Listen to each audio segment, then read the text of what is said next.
حضرات،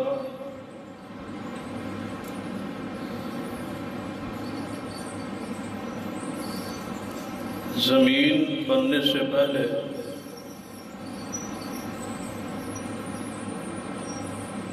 اللہ تبارک و تعالیٰ کا عرش پانی پر تھا۔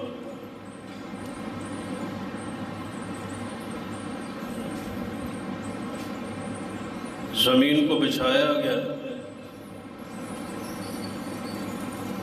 اور جہاں سے زمین کی بنانے کا آغاز ہوا، جہاں سے زمین کو دائیں بائیں شرقاً غرباً شمالاً جنوباً پھیلایا گیا، وہ بیت اللہ، اس لیے اسے کعبہ کہا جاتا کہ پوری زمین کی وہ دونی ہے، ناف درمیان ہے۔ زمین بنانے کے بعد اللہ تبارک و تعالیٰ نے اپنا عرش کو ساری مخلوق سے بلند کر دیا، اور اس عرش پر جیسے اس کی شان کے لائق ہے وہ مستوی ہوا، بلند ہوا۔ جس گھر کا ہم طواف کرتے ہیں، لکھا ہے مفسرین و محدثین نے کہ یہی اللہ کا عرش تھا، اس لیے اسے بیت اللہ کہا جاتا ہے، کعبۃ اللہ کہا جاتا ہے۔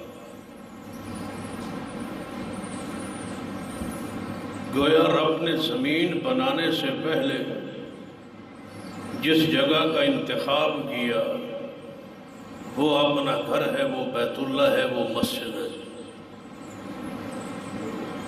ساری زمین بنانے سے پہلے جس جگہ کو بنایا گیا، ان اول بیت وضع للناس،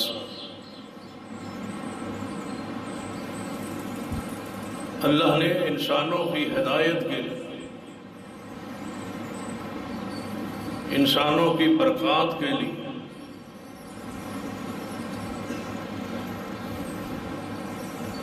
بیت اللہ کو اپنا گھر ٹھہرایا۔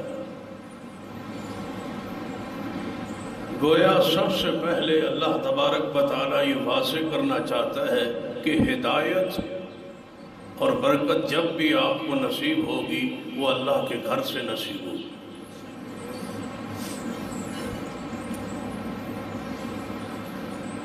اس کے بعد اس کی تعمیر کا آغاز فرشتوں نے کیا۔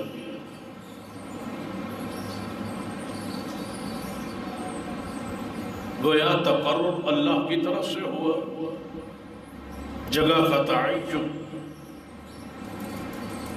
زمین میں مسجد کا، اور اس کو تعمیر اللہ کے فرشتوں نے کی۔ گویا یہ مسجد کی جگہ کا تعین عام عمل نہیں ہے، اس زمین پر سب سے پہلے مسجد کا تعین کس نے کیا؟ اللہ۔ اور پھر مسجد کی تعمیر جو ہے وہ بھی کوئی عام عمل نہیں، سب سے پہلے اس مسجد حرام کو، بیت اللہ کو تعمیر کس نے کیا؟ اللہ کے فرشتوں۔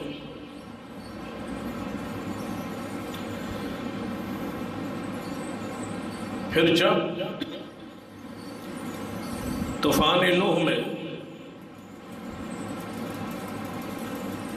پوری زمین پر مکانات، یہ سب کچھ عمارتیں گر گئی، اثر نو اس کو تعمیر کرنے کے لیے جس شخصیت کا انتخاب ہوا وہ سیدنا ابراہیم خلیل اللہ علیہ السلام۔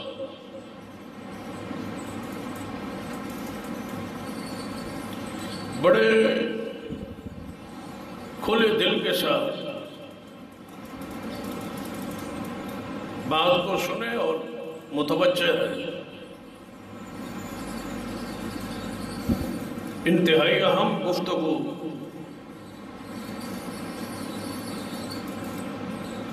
موجودہ حالات کی روشنی میں مسجد کی اہمیت و فضیلت کے حوالے سے ہی آپ کے سامنے رکھوں اور ان لوگوں کو دعوت خیر دوں گا جنہوں نے اس مسجد کو گرانے کا منصوبہ یا فکر یا دل و دماغ میں یہ بات آئی اور پھر وہ چلے اور آئے اور اس مسجد کو گرانے شروع کیا۔ وہ اپنے کردار اپنے عمل پہ غور کر اور ان لوگوں کو شاباش اور شکریہ ادا کروں گا کہ انتہائی مبارک ہیں وہ لوگ جن کی کوشش اور محنت سے یہ مسجد گرنے سے پوری طرح محفوظ رہی اور اس کے دفاع کہ یہ جگہ جو ہے حکومت کی ملکیت ہوتی، لہذا یہاں مسجد نہیں بن سکتی۔ میں سوال کرتا ہوں بڑے پیار اور محبت سے کہ کسی محلے میں جو جگہ سرکاری ہوتی ہے وہ ہوتی کس لیے ہے؟ وہاں کے رہائشی اور مکینوں کی سہولیات اور ضروریات پورا کرنے کے لیے، اس کے علاوہ اس کا کوئی دوسرا مقصد نہیں ہوتا۔ اگر تعلیم میں شامل، فرائض میں شامل ہے، قرآنی نص موجود ہے، الذین مکناہم فی الارض مار دیتا ہے، تو پہلی ذمہ داری کیا ہے؟ اقام الصلاۃ، کہ وہ نظام نماز قائم کرتا ہے، مساجد قائم کرتا ہے۔ یہ حکومت کی ذمہ داری میں، فرائض میں شامل اور داخل ہے۔ لیکن آئیے، دو کردار ہیں، ایک گرانے والوں کا ہے، ایک بنانے والوں کا ہے۔ دونوں اپنے اپنے نصیب پہ، دونوں اپنی فضیلت پر ذرا غور کریں کہ دونوں کی حیثیت کیا ہے، مقام کیا ہے۔ شریعت کی نگاہ میں دیکھنا، سیدنا ابراہیم علیہ السلام کو حکم ہوا بیت اللہ کو تعمیر کیجیے، میرے گھر کو تعمیر کیجیے، اور تعمیر سے پہلے وہاں پیچھے کو ہٹے تو سیدہ حاجرہ علیہ السلام نے اپنے اور اپنے بیٹے کو دیکھا کہ جنگل میں چھوڑ کے میرا شوہر اللہ کا خلیل جا رہا ہے۔ پوچھنے کی جسارت کی، اے خلیل اللہ علیہ السلام کہاں جا رہے ہو؟ یہاں جنگل میں ہمیں چھوڑ کے کہاں جا رہے ہو؟ کوئی آواز جواب نہ دیا، پھر پوچھا، جواب نہ دیا، تیسری مرتبہ انداز سے سوال بدلا، اے خلیل اللہ کہیں اللہ کا حکم تو نہیں ہے؟ فرمایا ہاں، اشارہ کیا، اپنی انگلی تھا کہ ہاں اللہ کا حکم ہے۔ فرما پھر چلے جاؤ، ہماری سے پریشانی اپنے ذہن میں نہ لینا، جب اس نے حکم دیا ہے پھر اللہ ہمیں کبھی رسوا نہیں کرے یا کبھی پریشان نہیں کرے گا۔ مساجد کے پڑوسی پریشان نہیں ہوا کرتے، مدارس مساجد کے ساتھ رہنے والوں کی عزت اور مقام و شرف، اللہ کی حفاظت میں وہ لوگ آتے ہیں۔ اس لیے تو سرور کائنات محمد رسول اللہ صلی اللہ علیہ وسلم فرماتے ہیں، مسجد کے پڑوسی کی نماز گھر میں نہیں ہوتی، وہ مسجد میں آئے، اس کے پڑوس میں مسجد ہے۔ مسجد کا پڑوس ہونا یہ بہت بڑی سعادت، عظمت کی بات ہے۔ اے اللہ، میں بیت اللہ کے قریب بیوی اور بیٹے کو چھوڑ کے جا رہا ہوں تاکہ یہ نماز پڑھتے رہے۔ اور اسلام آباد کے دوستو سن لو، اگر تم اپنی رہائش وہاں رکھتے ہو جہاں مسجد نہیں ہے تو یاد رکھنا وقت آئے گا پچھتاؤ گے، پریشان ہوگے، اولادیں بگڑ جائیں گی، نسلیں ختم ہو جائیں گی، روحانیت ختم ہو جائے گی، نور ختم ہو جائے گا، عقیدہ برباد ہو جائے گا، عمل ختم ہو جائے گا، اولاد مساجد مدارس سے، دین سے، اہل علم سے دور ہو جائے گی۔ اگر چاہتے ہو اس فتنوں کے دور میں اپنی اولاد کی اصلاح چاہتے ہو، اس کا ایک ہی راستہ رہ گیا ہے کہ اپنی اولاد کو وہاں بساؤ جہاں اللہ کا گھر موجود ہو۔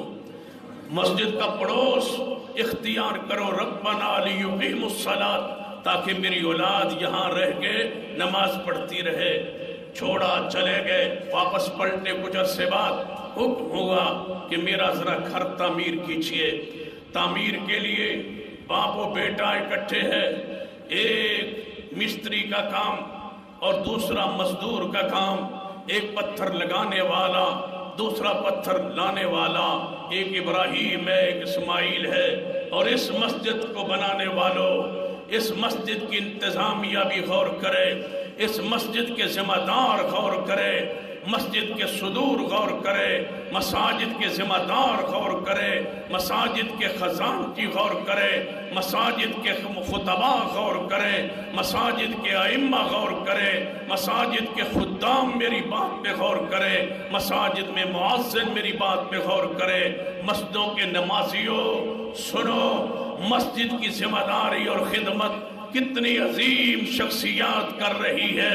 پتھر لگانے والے خلیل اللہ نے یہ نہیں کہا میں تو خطیب ہوں، میں تو امام ہوں، میں تو ابراہیم ہوں، میں تو خلیل اللہ ہوں، میرا بیٹا اسماعیل پھول جیسا، یہ نرم و نازک طبیعت والا شخصیت یہ پتھر اٹھائے اور میں پتھر لگاؤں۔ اللہ کی قسم، مسجد میں خطیب پر، عالم پر، امام پر، صدر و سیکٹری پر فرض ہے جہاں پیسہ خرچ کرتے ہیں وہ اپنے ہاتھ سے کام کر کے ابراہیم کی یاد کو بھی تازہ کیجیے، اپنے ہاتھ سے مزدوری کر کے، اپنے ہاتھ سے اینٹیں لگا کے، صفائی کر کے۔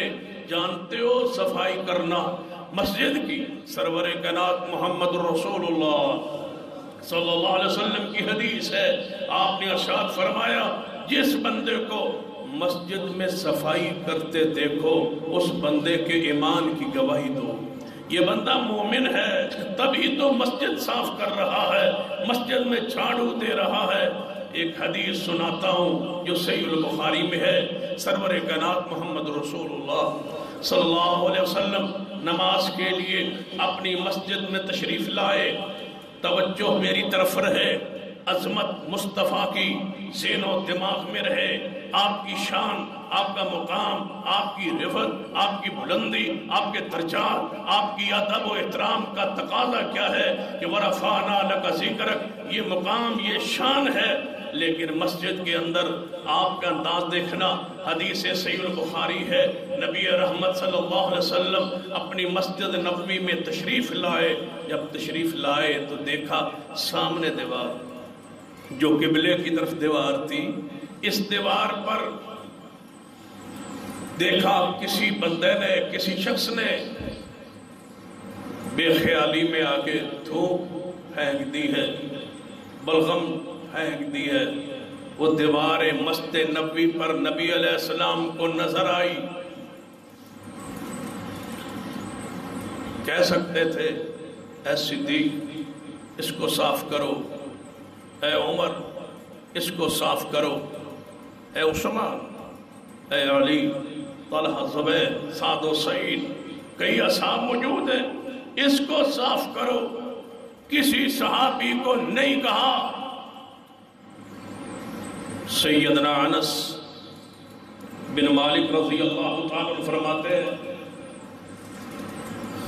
کہ نبی علیہ السلام کے ہاتھوں کو میں نے دیکھا اور میں نے ہاتھوں کو چھوا، اتنے نرم و نازک تو ریشم بھی نہیں ہوتا جتنے نبی علیہ السلام کے ہاتھ نرم تھے، صفائی ستھرائی کا انداز ان سے پاکیزہ رب کی مخلوق میں کوئی نہیں۔ لیکن ہوا کیا؟ فرماتے ہیں نبی علیہ السلام خود آگے بڑھے، اپنے ہاتھ سے اس جگہ کو صاف کر رہے ہیں، کھرچ رہے ہیں۔ مسجد کی صفائی ستھرائی کون کر رہا ہے؟ جس جیسا رب کی مخلوق میں کوئی نہیں ہے، اور وہ محمد مصطفیٰ صلی اللہ علیہ وسلم۔ یہ کوئی معمولی کام ہے، یہ کوئی معمولی احساس ہے؟ آپ خود آگے بڑھے، اپنے ہاتھ سے اس جگہ کو صاف کیا، کھرچا، اور رہتی دنیا تک پیغام دے گئے کہ مسجد کو صاف کرنا کسی حقیر بندے کا کام نہیں ہے، مسجد کو صاف کرنا اس ہستی نے یہ سنت بنا دی ہے جس جیسا اللہ نے اپنی مخلوق میں پیدا ہی کوئی نہیں کیا۔ شان میں، مقام میں، حسن میں، جمال میں، بلندی میں ان جیسا کوئی نہیں ہے۔ کاش گرانے والے اور بنانے والے سوچتے کہ ہم کیا کر رہے ہیں۔ اب حضرات آیت قرآنیہ کی طرف آئی، حکم ہوا ابراہیم میرا گھر تعمیر کرو۔ تعمیر کرنے لگے۔ شاید اس مسجد کی روحانیت کو زمانہ سمجھ نہیں پایا، یا ہم اس کے درجے اور مقام کو سمجھا نہیں پائے، یا عوام کا قصور ہے یا ہمارا قصور ہے، آپ سمجھ نہیں پائے، ہم سمجھا نہیں سکے اس مسجد کا درجہ و مقام اور شان کیا ہے۔ ابراہیم و خلیل کو حکم ہوا بناؤ۔ مزدور لا سکتے تھے، کوئی اور بندہ لا سکتے تھے، نہیں لایا، خود تعمیر شروع کی۔ اور جب تعمیر شروع کی تو مسجد بنانے والوں کا ذکر اس انداز میں قرآن نے کیا، وَإِذْ يَرْفَعُ إِبْرَاهِيمُ الْقَوَاعِدَ مِنَ الْبَيْتِ وَإِسْمَاعِيلُ۔ جب ابراہیم و اسماعیل علیہ السلام بیت اللہ کی دیواروں کو اٹھا رہے تھے، جب اٹھا رہے تھے، مزدور و مستری کا کام خود کر رہے تھے اور اٹھا رہے تھے اس کی بنیادوں کو، اس وقت خلیل اللہ علیہ السلام نے جو دعا کی، اس دعا پہ غور کیجئے، ربنا تقبل منا، ربنا تقبل منا انك انت السميع العليم۔ اے اللہ، ہم تیرا گھر تعمیر کر رہے ہیں، اس محنت کو، اس کوشش کو قبول فرما لے۔ کیا مانا؟ جب مسجد بن رہی ہو، جب مسجد بنائی جا رہی ہو، اس وقت دعا کی ہوئی اللہ رد نہیں کرتا، ساتھ ساتھ دعا کرتے جائیں، اللہ اس محنت کوشش کو قبول کر لے۔ اگلی بات، یا اللہ یہ مسجد صرف بنتی رہے نہیں، ربنا وجعلنا مسلمین لک، اے اللہ دوسری دعا، ہم دونوں کو مسلمان بنا، مطیع و فرما بردار بنا مسجد رہے ہیں، فرمائے اللہ ہمیں نمازی بنا دے، صرف تعمیر ہی نہ کرے، نمازی بنا، اپنے لیے بردار بنا۔ ایک اور معنی کرنے لگا ہوں، ربنا وجعلنا مسلمین لک، اے اللہ ہمیں مسجد بنا رہے ہیں، ہمارے ہاتھ اور زبان سے کسی دوسرے کو تکلیف نہ ہو، ہمیں ایسا بنا۔ فرمایا کیا تھا کہ اے اللہ ہمیں، توجہ ہے آپ کی، کیا فرمایا تھا کہ اے اللہ ہمیں مسلمان بنا۔ مسلمان کون ہوتا ہے؟ المسلم من سلم المسلمون من لسان و یدہ۔ مسجد نے بنانے والے نرم دل ہوتے ہیں، مسجد بنانے والے مہمان نواز ہوتے ہیں، مسجد بنانے والے بااخلاق ہوتے ہیں، مسجدوں کے صدر، سیکرٹری، خزانچی، مسجدوں کے ذمہ دار، مسجدوں کے متولی، مسجد بنانے چلانے والے اپنے ہاتھ اور زبان سے کسی کو تکلیف نہیں دیتے۔ ربنا وجعلنا مسلمین لک، بنا دے۔ اللہ اس مسجد کے ذریعے، ہماری اس تعمیر کے ذریعے، اس عمارت کے ذریعے، اس کی دعوت کے ذریعے کسی کو تکلیف نہ ہو۔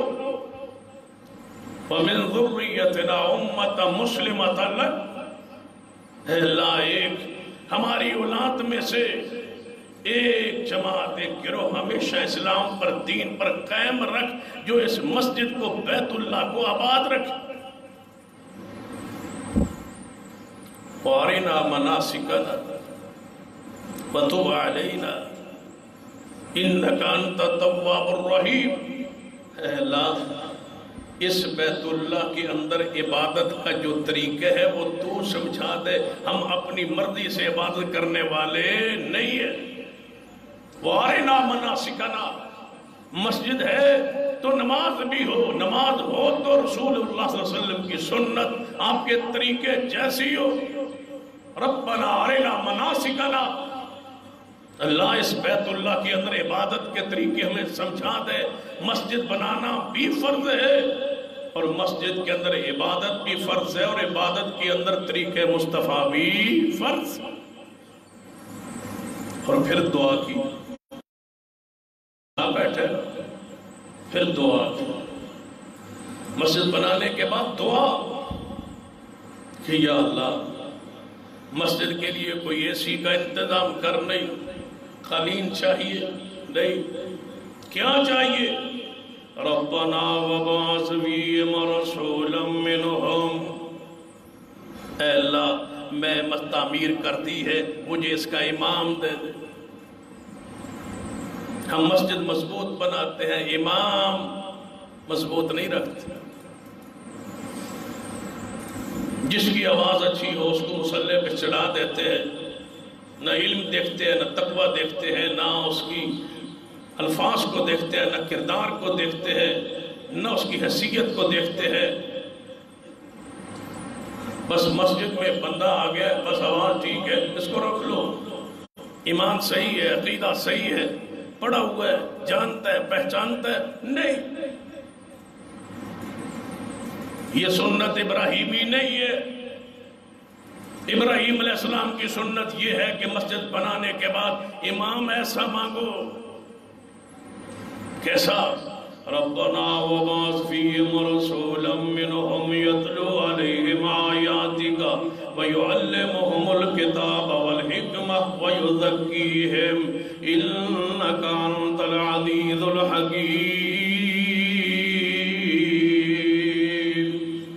اے اللہ مجھے امام دے دے اس بیت اللہ کی آبادی کے لیے، عالم دے جس جیسا عالم کوئی نہ ہو، ایسا رسول دے جس جیسا رسول کوئی نہ ہو، ایسا ایک شخصیت عطا کر جو آ کے قصے سنائے نہیں، کہانیاں سنائے نہیں، جگتے سنائے نہیں، کتاب اور شعر و شاعری کرتا پھرے نہیں۔ یا اللہ ایسا رسول دے، ایسا امام دے جو ان لوگوں کے دلوں کو صاف و پاک کرے۔ اے اللہ ایسا امام دے وَيُعَلِّمُهُمُ الْكِتَابَ وَالْحِكْمَةَ، جو تیرے اس گھر میں قرآن کی آیات کی تلاوت کرے اور میرے آیات کو بیان کرے۔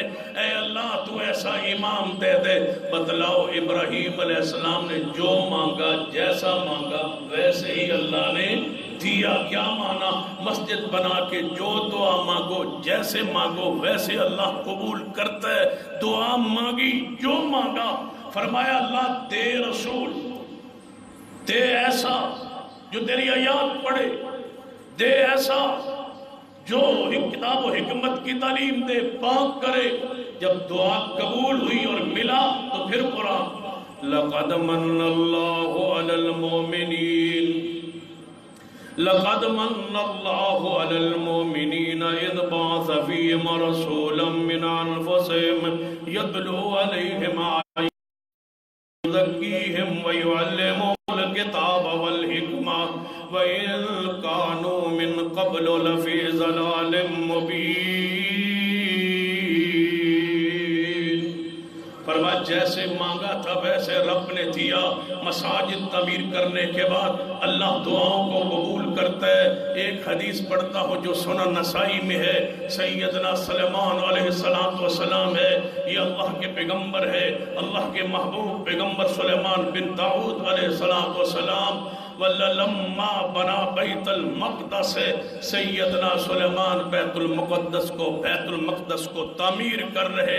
جب تعمیر کر بیٹھے تو فرمایا میرے اللہ میں تجھ سے 3 دعائیں کرتا ہوں، کیونکہ میں نے تیرا گھر بنایا ہے نا، مسجد بنائی ہے، مسجد اقصیٰ کو بنایا ہے، اب میں تجھ سے 3 دعائیں کرنا چاہتا ہوں، میرا حق ہے کہ تو میری دعا کو قبول کر۔ مساجد بنانے والوں اللہ کے سامنے ہاتھ پھیلایا کرو، اللہ کی قسم مسجد تعمیر کے بعد اللہ تمہاری دعا کو قبول کر لے گا۔ یہ دعا ابراہیم تھی بیت اللہ کی تعمیر کے بعد، جیسے مانگی ویسے ملا۔ اب دوسرے پیغمبر کی دعا، سلیمان علیہ السلام بیت المقدس کو بنانے کے بعد دعا کے لیے ہاتھ اٹھائے اور 3 دعائیں مانگی۔ پہلی دعا فرماتے ہیں میرے اللہ بیت المقدس کو تعمیر کر دیا، میرا حق بنتا ہے تو میری دعا قبول کرے۔ میری پہلی دعا ہے اللہ میں جو فیصلہ کروں صحیح کروں۔ اللہ جب بھی کوئی میرے پاس فیصلہ آئے میں اس کا فیصلہ صحیح کروں، عدل پر، انصاف پر، ذرا برابر اس میں کوئی ایسی بات نہ ہو جو خلاف حق ہو، مجھے وہ فیصلے کی قوت دے جو صحیح فیصلہ ہو۔ یہ دعا کہاں ہے؟ سنن نسائی، صحیح حدیث ہے۔ پھر سلیمان علیہ السلام جو دعا کرتے تھے قبول ہوتی تھی۔ دعا کیا کی کہ اے اللہ مجھے جو فیصلہ میرے پاس آئے اس کا میں فیصلہ صحیح کروں۔ 2 عورتیں، دونوں کے چھوٹے چھوٹے بچے، تاکہ آپ کو سمجھے کہ صرف مانگا ہی نہیں، جو مانگا ہے ملا ہے۔ دونوں نے اپنے اپنے بچے رکھے زمین پہ، کپڑے پہ لٹائے، اپنے خیال میں عورتیں ہوئی، بھیڑیا آیا ایک کے بچے کو اٹھا کے لے۔ بچے چھوٹے تھے، چند دن کے۔ اب دونوں عورتوں میں جھگڑا ہوا، ایک نے کہا یہ بچہ میرا ہے، دوسری نے کہا نہیں یہ میرا ہے۔ اختلاف ہوا، تیرا بچہ بھیڑیا لے گیا، میرا بچہ، اس نے کہا نہیں میرا۔ کہتی ہیں آؤ داؤد علیہ السلام کے پاس فیصلہ کرواتے۔ داؤد علیہ السلام کے پاس جب یہ دونوں عورتیں آئیں، آپ نے دونوں کی بات سنی۔ ایک عمر میں بڑی تھی، دوسری عمر میں چھوٹی تھی۔ جو بڑی تھی نا وہ بڑی تھی، زبان میں تھوڑی سی، ہر لحاظ سے پختہ۔ اس نے بات ایسی پیش کی، کیس ایسا پیش کیا کہ داؤد علیہ السلام نے سمجھا کہ یہ بچہ اس عورت کا ہے۔ فرمایا تو لے جا، یہ تیرا ہے، تیرا کیس ہی بڑا مؤثر ہے۔ جب لے کے بچہ وہ باہر نکل، آگے وہ شخصیت بیٹھی تھی جن کی دعا تھی اللہ جو میں تجھ سے دعا کرتا ہوں کہ اللہ جو فیصلہ کرو صحیح کرو۔ باہر نکلی، پوچھا تم اندر گئی تھی، تمہارا جھگڑا تھا، حل ہوا؟ جی بیٹا مجھے مل گیا۔ جس کا تھا وہ رو رہی، کہتا ہے مجھے نہیں، وہ کہتی ہے مجھے نہیں ملا۔ فرمایا اگر میں فیصلہ کر دوں، فرمایا آپ کر دیں۔ سلیمان علیہ السلام نے دونوں کی بات کو سنا۔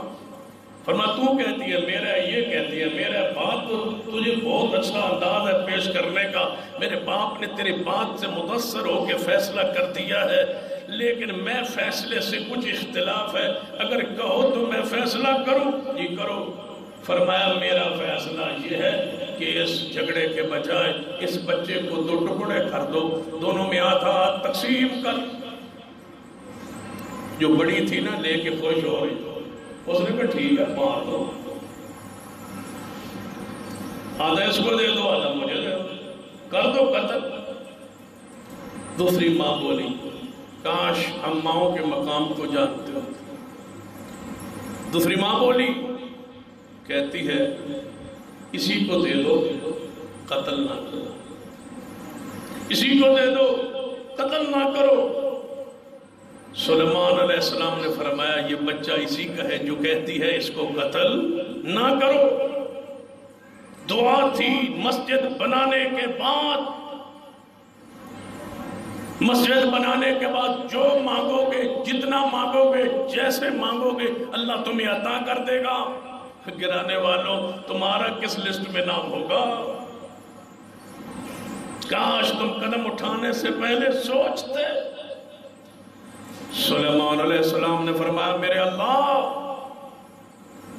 مجھے ایسی حکومت دے میرے بعد وہ حکومت کسی کی نہ ہو۔ دعا قبول۔ نبی علیہ السلام نماز پڑھ رہے تھے، سامنے ستون تھا، نماز پڑھ رہے، سامنے سے جن شیطان گزرا، نبی علیہ السلام اس کو پکڑنا چاہا، فرمایا میرے صحابہ میں نے اس کو پکڑنا چاہا، پکڑ کے میرا دل چاہتا تھا میں اس کو باندھ دوں، وہ میری نماز میں خیالات ادھر ادھر لے جانے کی کوشش کر رہا تھا، میں اس کو باندھنا چاہتا تھا لیکن اس لیے نہیں باندھا، مجھے سلیمان علیہ السلام کی دعا یاد آ گئی کہ میرے جیسی کسی کی حکومت نہ ہو جن ان کے تابع تھے۔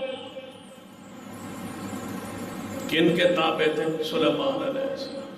اب تو آپ کو اسلام آباد بھی بہت سارے مل جائیں گے جن کے جن تابع۔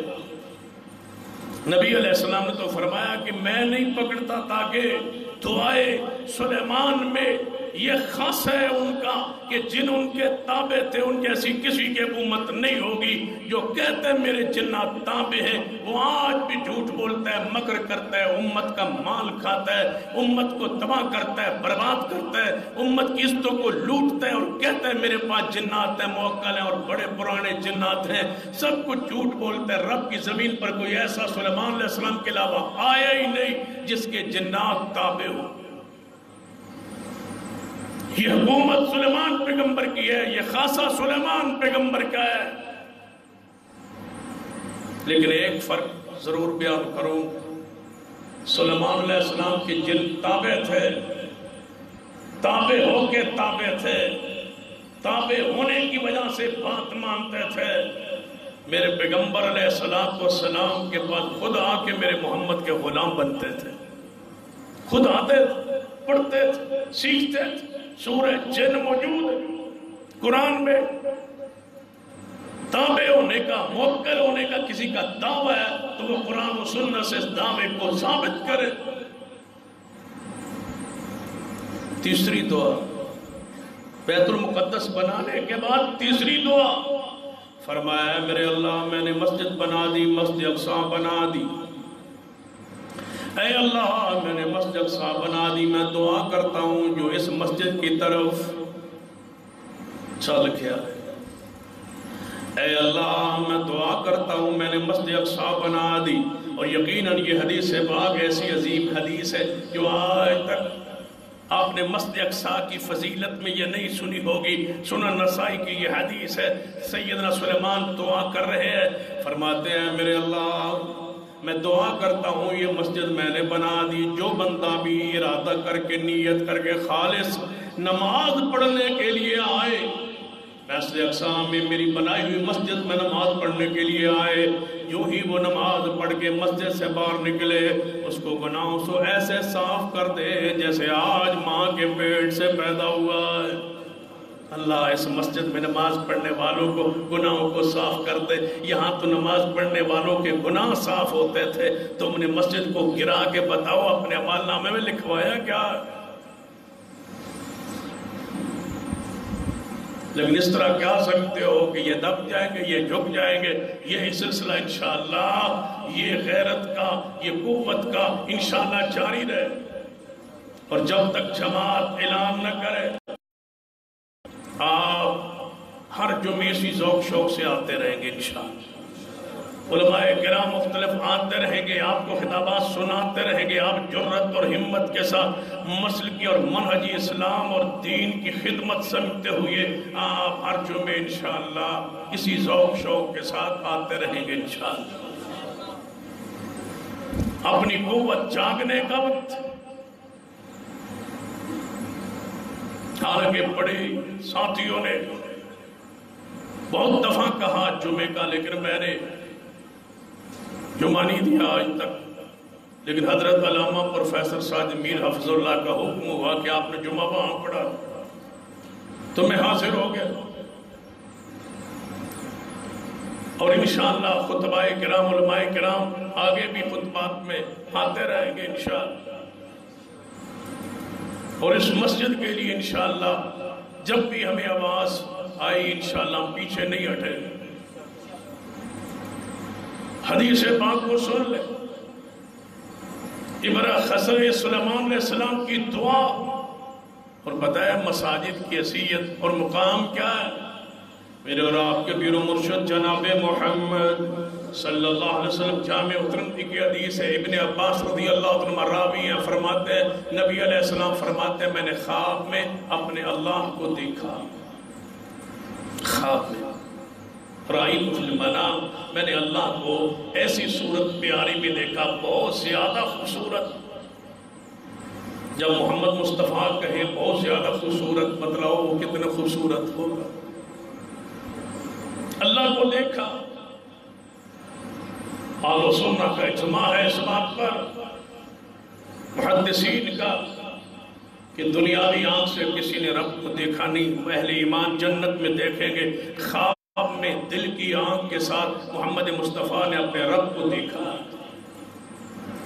یہ جامع ترمذی کی حدیث فرماتے ہیں جب میں نے رب کو بڑی خوبصورت صورت میں دیکھا تو اللہ تعالیٰ نے پوچھا اے محمد صلی اللہ علیہ وسلم، آپ کو ملائے اعلیٰ میں مقرب ترین بڑے فرشتوں میں جو ثواب و نیکیاں اجر لکھتے ہیں، کچھ آوازیں آ رہی ہیں آپس میں، باس مباحثے، کچھ جھگڑے کی آوازیں آ رہی ہیں۔ نبی علیہ السلام نے فرمایا میرے اللہ مجھے کوئی آواز نہیں آ رہی۔ نبی علیہ السلام نے فرمایا جب میں نے کہا کہ مجھے کوئی آواز نہیں آ رہی تو اللہ نے اپنا ہاتھ میرے دو کندھوں کے درمیان رکھا اور میرا دل ٹھنڈا ہو پرسکون ہو۔ جب کندھا مصطفیٰ کا ہو، ہاتھ رب کا، میرا دل ٹھنڈا ہو۔ جب ٹھنڈا ہوا نا تو مجھے زمین و آسمان کی ساری چیزیں نظر آنے لگی۔ اب رب نے پوچھا ہے محمد صلی اللہ علیہ وسلم اب سناؤ کچھ آوازیں آ رہی؟ فرمایا ہاں یا اللہ آوازیں آ رہی ہیں، کفارات لکھے جا رہے، کفارات لکھے جا رہے، لکھنے کی آوازیں آ رہی ہیں، فرشتے جھگڑ رہے ہیں۔ ایک فرشتہ کہتا ہے یہ ثواب میں لکھوں گا، دوسرا کہتا ہے یہ میں لکھوں گا، تیسرا کہتا ہے میں لکھوں گا، میں اتنا لکھوں گا، دوسرا کہتا ہے میں اتنا لکھوں گا۔ کفارات میں کچھ اعمال ایسے جن کو لکھنے میں فرشتے جھگڑ رہے۔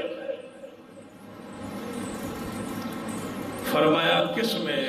فرمایا کفارات میں فرشتے کہہ رہے ہیں کہ جو نماز پڑھنے کے بعد مسجد میں بیٹھا ہے اس کا ثواب ہم لکھیں گے، دوسرا کہتا ہے نہیں ہم لکھیں گے، تیسرا کہتا ہے نہیں میں لکھوں گا، چوتھا کہتا ہے میں لکھوں گا۔ جھگڑتے ہیں ان لوگوں کا ثواب لکھتے کے لیے جو مسجد میں نماز پڑھ کے بیٹھے، انتظار ہے چلو آئے ہیں تو عصر پڑھ کے جائیں، آئے ہیں تو چلو مغرب پڑھ کے جائیں، آئے ہیں تو چلو عشاء پڑھ کے جائیں۔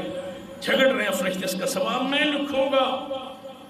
اور دوسرا فرمایا جو بندہ مسجد کی طرف پیدل چل کے آ رہا ہے فرشتے بھی میں لکھوں گا، دوسرا کہتا ہے میں لکھوں گا، تیسرا وہ شخص جو نہ چاہتے ہوئے سردی کے اندر ٹھنڈا پانی، گرمی کے اندر گرم پانی ہے وضو کے لیے، نہ چاہتے ہوئے سوار کے وضو کرتا ہے، فرشتے جھگڑتے ہیں اس کا ثواب ہم لکھیں گے، دوسرا کہتا ہے میں لکھوں گا۔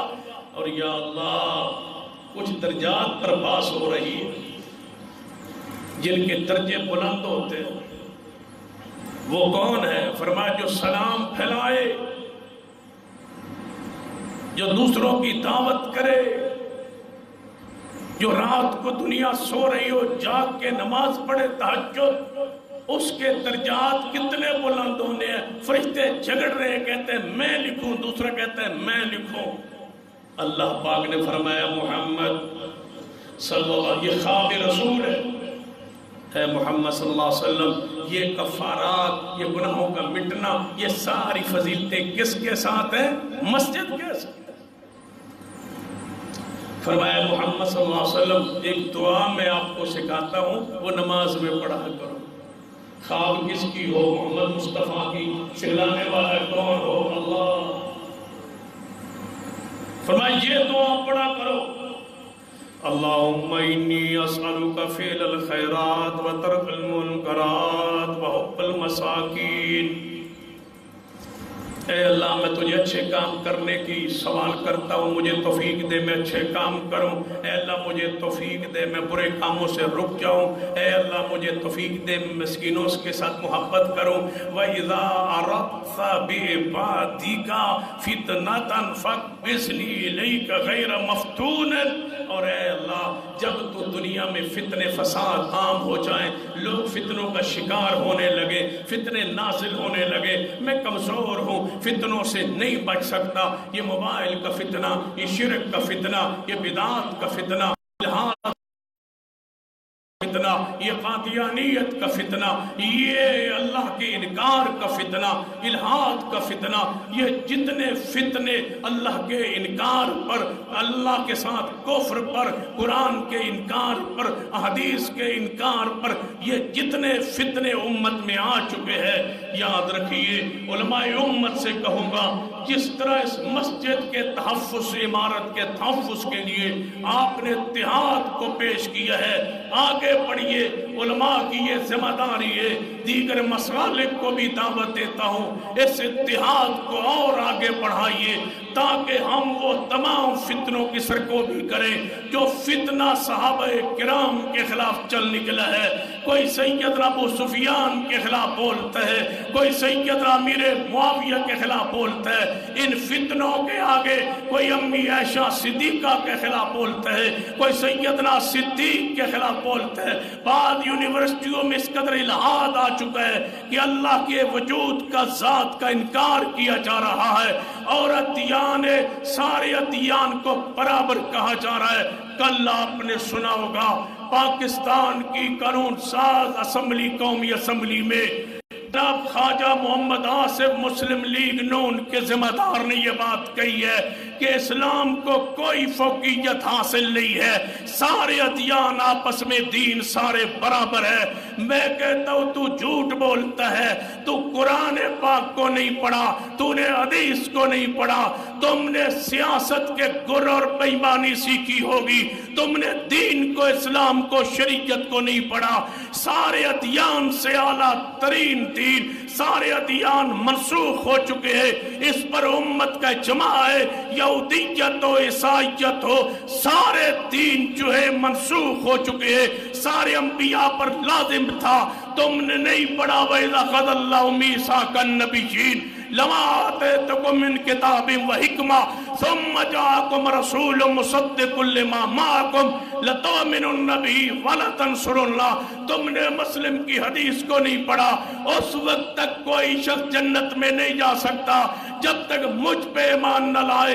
جس یہودی عیسائی کے کان میں میری نبوت کی آواز پہنچائے، وہ مجھ پر ایمان نہ لائے، وہ جہنم میں جائے گا۔ کیا تم نے قرآن کی اس آیت کو نہیں پڑھا؟ هو الذی ارسل رسولہ بالہدی ودین الحق لیظہرہ علی الدین کلہ۔ کھول کے کان سن لو ہماری بات، وہ مسلم لیگ ہو یا پی ٹی آئی ہو یا پیپلز پارٹی ہو، تم سارے اس حمام میں سب تم ڈنگے ہو چکے ہو، نہ تمہیں اسلام کا، ایمان کا، عقیدے کا تمہیں پتہ نہیں ہے۔ کیوں بولتے ہو اسلام پر، کیوں بولتے ہو دین پر جب تمہیں اس کا پتہ ہی نہیں ہے؟ کوئی خاتم النبیین کا لفظ نہیں کہہ سکتا جب تمہیں شعور ہی نہیں ہے۔ تم سیاست پر، معیشت پر جو کرنا چاہتے ہو کرو، اسلام کے خلاف ہم تمہیں بولنے کی اجازت نہیں دیں گے۔ اسلام ہمارا ہے اور انشاءاللہ اس اسلام کے ہم آج بھی محافظ ہیں اور جب تک زندہ محافظ رہیں گے انشاءاللہ۔ اسلام دین ہے۔ حیا کی کچھ انتہا جناب، کچھ حیا بھی ہوتے کہ یہودی اور عیسائی مذاہب کو یہ کہا جائے کہ اسلام سب کے جناب سارے برابر ہیں مذاہب، نہیں، اسلام غالب ہونے کے لیے باقی ساری دنیا کے مذہب مغلوب ہیں۔ اللہ نے فضیلت دی ہے تو اسلام کو عطا فرمائی۔ ان الدین عند اللہ الاسلام وَمَن يَبْتَغِ غَيْرَ الْإِسْلَامِ دِينًا فَلَن يُقْبَلَ مِنْهُ۔ فرمایا محمد صلی اللہ علیہ وسلم دعا پڑھئے کہ اللہ جب اس زمین پر فتنے آنے لگے، میں فتنوں کا مقابلہ نہ کر سکوں تو اے اللہ مجھے اس وقت آنے سے پہلے اٹھا لینا، لیکن مجھے فتنوں کا شکار نہ کرنا۔ آخری حدیث سناتا ہوں، سرور کائنات محمد الرسول اللہ صلی اللہ علیہ وسلم کی حدیث، سیدنا طلق بن علی رضی اللہ تعالیٰ عنہ صحابی رسول ہیں، اور یہ وہ صحابی ہیں جو عیسائیت سے مسلمان ہوئے۔ جب تشریف لے آئے تو نبی پاک مسجد نبوی بنا رہے تھے۔ نبی علیہ السلام نے آتے ہی، مسلمان ہوتے ہی، کلمہ پڑھاتے ہی پہلا کام جو دیا، فرما آؤ میرے ساتھ طلق، تم گارہ بناؤ مسجد نبوی کے لیے۔ یہ ہے طلق بن علی، فرماتے ہیں ہمارے علاقے کے بہت سارے لوگ آئے، اسلام قبول کیا، بیعت کی۔ اس حدیث پہ بات کو ختم کرنے لگا، بڑی اہم حدیث ہے یہ بھی، سنن نسائی کی حدیث نمبر 632 ہے، صحیح حدیث ہے۔ طلق بن علی رضی اللہ عنہ فرماتے ہیں ہمارے علاقے کے لوگ، پہلے میں آیا تھا پھر وہ آئے، نبی علیہ السلام کی بیعت، اسلام قبول کیا، نبی علیہ السلام کے پاس رہے، نمازیں سیکھی، نمازیں پڑھی، فرمان لگے یا رسول اللہ علیہ وسلم ہم واپس جانا چاہتے۔ آپ نے فرمایا پھر، فرمایا ایک مسئلہ ہمیں بتا دیجیے، ہمارا وہاں گرجا ہے، ہم جو عیسائی تھے تو ہمارا وہاں گرجا ہے، اس گرجے کا کیا کریں؟ یہاں تو مندر بن رہا ہے، کہتے ہیں کہ ہم نے بنانا ہے، ہم بھی کہتے ہیں کہ ہم نے انشاءاللہ نہیں بنانے دینا، فیصلہ تو پھر رب کرے گا۔ تم کہتے ہو بنانا ہے، ہم کہتے ہیں ہم نے نہیں بنانے دینا۔ کبھی تم کہا کرتا تھے کہ بغاوت کر دو، سول نافرمانی کر دو، بل نہ دو، ٹیکس نہ دو پہلی حکومت کو، اب ہم بھی کہیں گے پھر کہ ہم بھی سول نافرمانی شروع کر دیں کہ ہم مندر نہیں بنانے دیں گے، نہیں بننا چاہیے۔ یہ صحابہ کرام فرماتے ہیں یا رسول اللہ ہم عیسائی سے مسلمان ہو گئے، ہمارا گرجا ہے، واپس جا رہے، گرجے کا کیا کرے؟ نبی علیہ السلام نے فرمایا جا کے جاتے ہی نہ توڑ دو، گرجا توڑ دو۔ یا رسول اللہ پھر فرمایا وہاں مسجد بنا دو، گرجا توڑ کے کیا بناؤ؟ ہندوؤں نے بابری مسجد کو گرا کے مندر بنانا شروع کیا، ہم نے مسجد گرا کے ہم نے بھی مندر بنانا شروع کیا، کیسے برابر ہو؟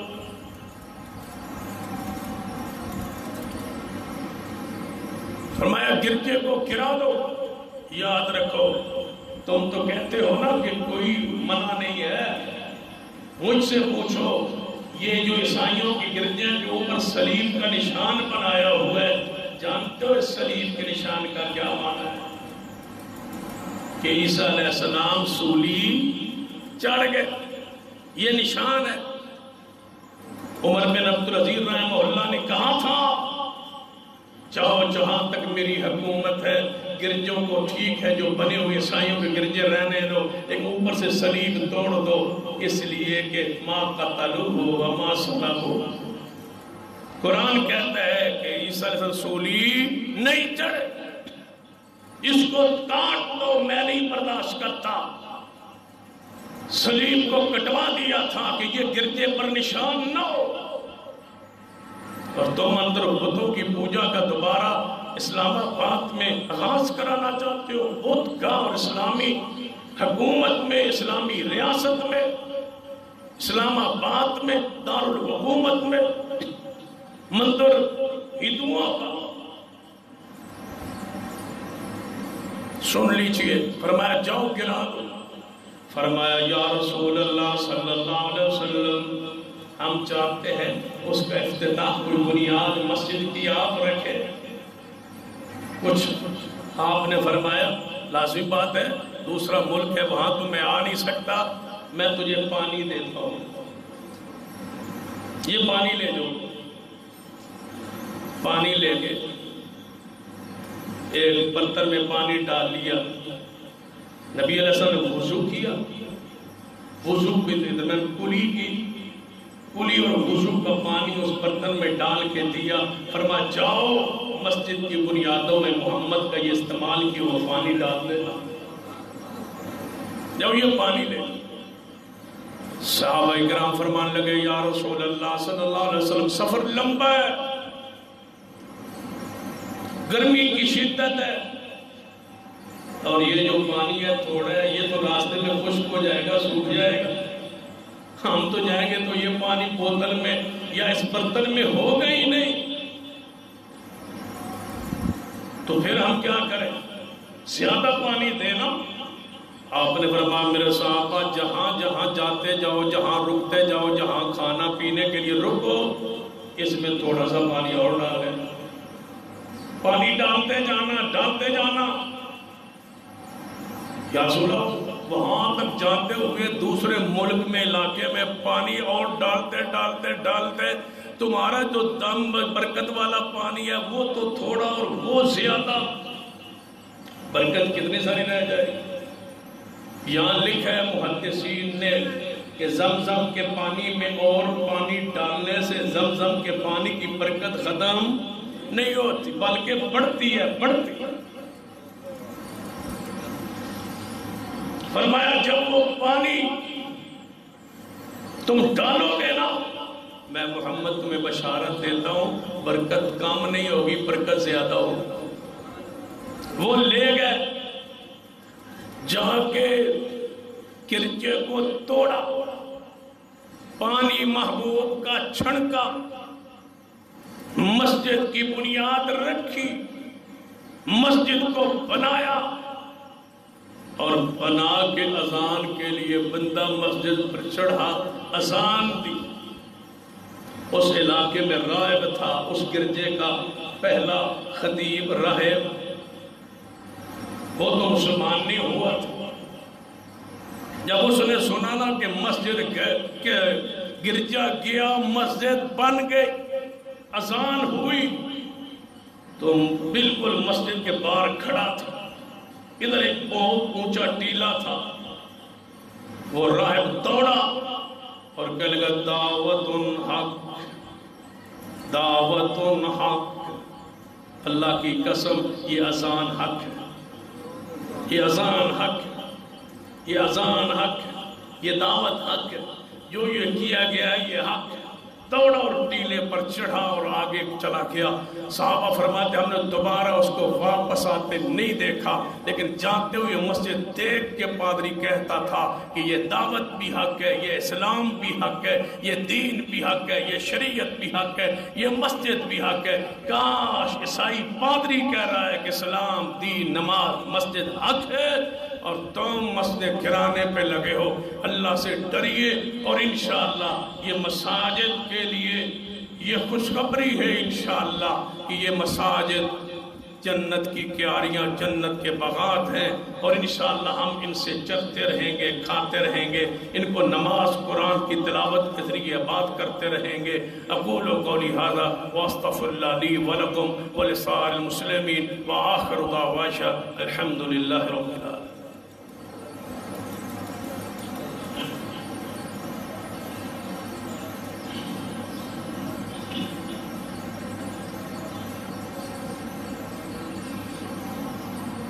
حضرات، حدیث ہے من بنا للہ مسجدا بنا اللہ لہ بیتا فی الجنہ، جو اللہ کے لیے مسجد بناتا ہے اللہ اس کے لیے جنت میں محل بناتا ہے۔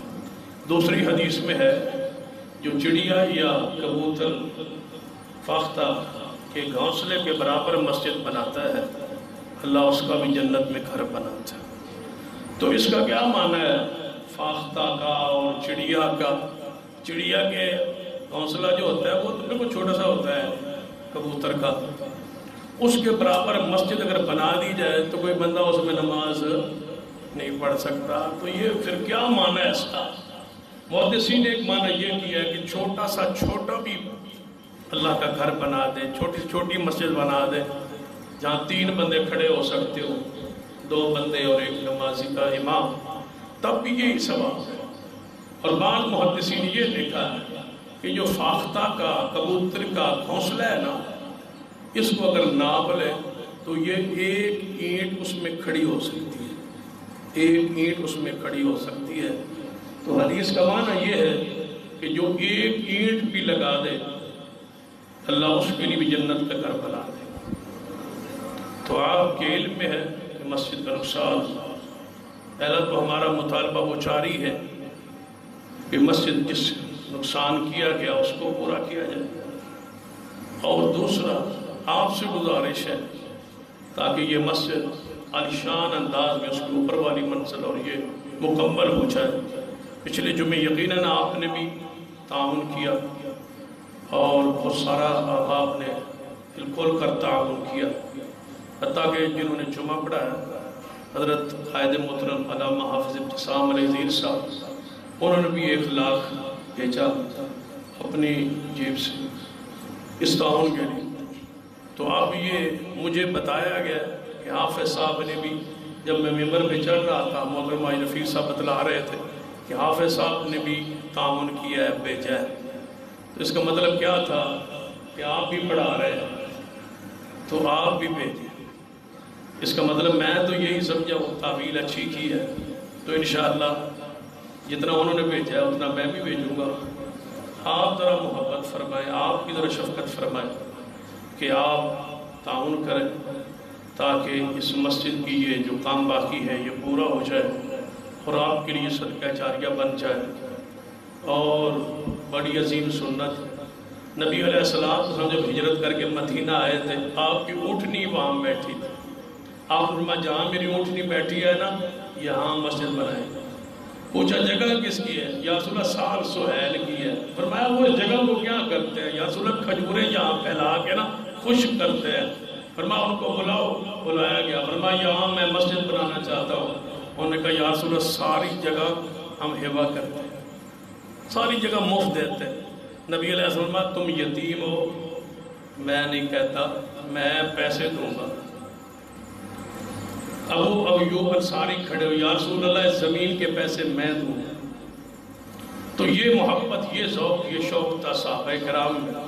آپ بھی اسی محبت کا مظاہرہ فرمائیں اور اس ادارے کی مسجد کے ساتھ بھرپور تعاون فرمائیں۔ مجھے امید ہے کہ آئندہ جو خطبات میں بھی انشاءاللہ آپ آتے رہیں گے، کیا خیال ہے انشاءاللہ، اور تعاون بھی انشاءاللہ کرتے رہیں گے، اور معروف انشاءاللہ علماء اور خطبہ کرام بھی تشریف لاتے رہیں گے۔ اور اس وقت تک، جس وقت تک اس مسجد کی رجسٹریشن اور سارے معاملات مکمل نہیں ہوتے اور اس کو مسجد تسلیم نہیں کیا جاتا، اس وقت تک انشاءاللہ ہم اپنا یہ احتجاج انشاءاللہ جاری رکھیں گے، اور انشاءاللہ اس مسجد کو جماعت کا عظیم الشان مرکز بنائیں گے انشاءاللہ۔ کہ آپ انشاءاللہ ساتھ ہیں، انشاءاللہ آتے رہیں گے، پیچھے تو نہیں ہٹیں گے۔ اللہ تعالیٰ مجھے اور آپ کو توفیق عطا فرمائے۔ سارے ساتھی نماز کے بعد تعاون کر کے جائیں اور یہاں آگے جمع کرا دیں میرے پاس، یا پیچھے ساتھی کھڑے ہوں گے وہاں جمع کرا دیں۔ کوئی ساتھی کار خیر سے محروم نہ رہے۔ ایک ساتھی بھی ایسا نہیں ہونا چاہیے، پورے اجتماع ایک ساتھی ایسا نہیں ہونا چاہیے جو دے کے نہ جائے۔ ہر ساتھی اپنی طاقت کے مطابق ضرور حصہ ڈالے۔